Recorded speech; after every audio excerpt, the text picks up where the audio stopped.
চৰাইদেউ জিলাৰ সোণাৰী আৰক্ষী থানাৰ অন্তৰ্গত শিঙৰিতলিত সুৰেন গোৱালা নামৰ এজন ৬৫ বছৰীয়া বৃদ্ধৰ মৃতদেহ উদ্ধাৰ হয়।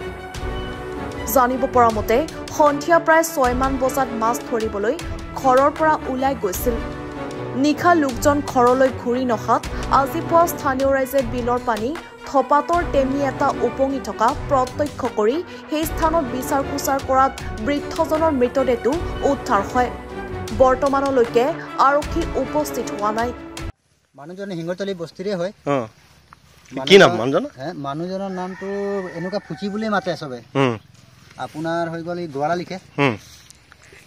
কেতিয়াৰ পৰা সি নাইকিয়া হৈ আছিলে? মই শুনা মতে কালি গধূলি আহিছে বুলি শুনিছো।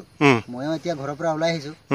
মানে কি মাছ ধৰিবলৈ আহিছিলে? মাছ ধৰিবলৈ মানে জাল লেঙি জাল পাতিবলৈ আহিছে বুলি শুনিছো। মানুহৰ মুখত শুনি পেলাই ময়ো চাইকেলখন ৰখাই আৰু ময়ো সোমালো। সোমাই চাইছো সেইজন মানুহ হয়। ৰাতি মানে তাত পানীত পৰিলে মানে মাছ ধৰিবলৈ আহি? মাছ ধৰিবলৈ আহি পানীত পৰিলে।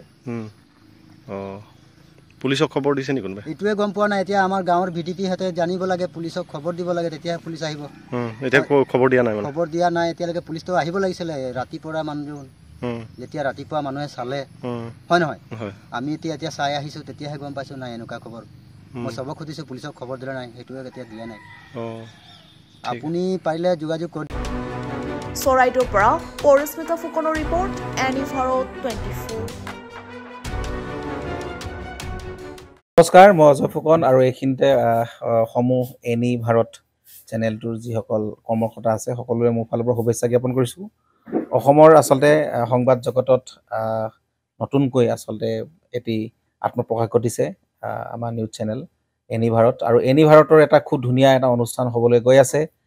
সকলোৱে জানে আমাৰ সকলোৰে মৰমৰ হাৰ্টথ্ৰব জুবিন গাৰ্গৰ গানে কি আনে। আচলতে জুবিন দাৰ সেই গীতৰ আধাৰত আমাৰ হিৰুদাই লিখা সেই গীতটি গানে কি আনে, এই গানে কি আনে নামৰ এটি তেওঁলোকে সাংগীতিক ৰিয়েলিটি শ্ব' কৰিবলৈ গৈ আছে। আৰু 15 আগষ্টৰ পৰা গোটেই আৰম্ভ হ'ব।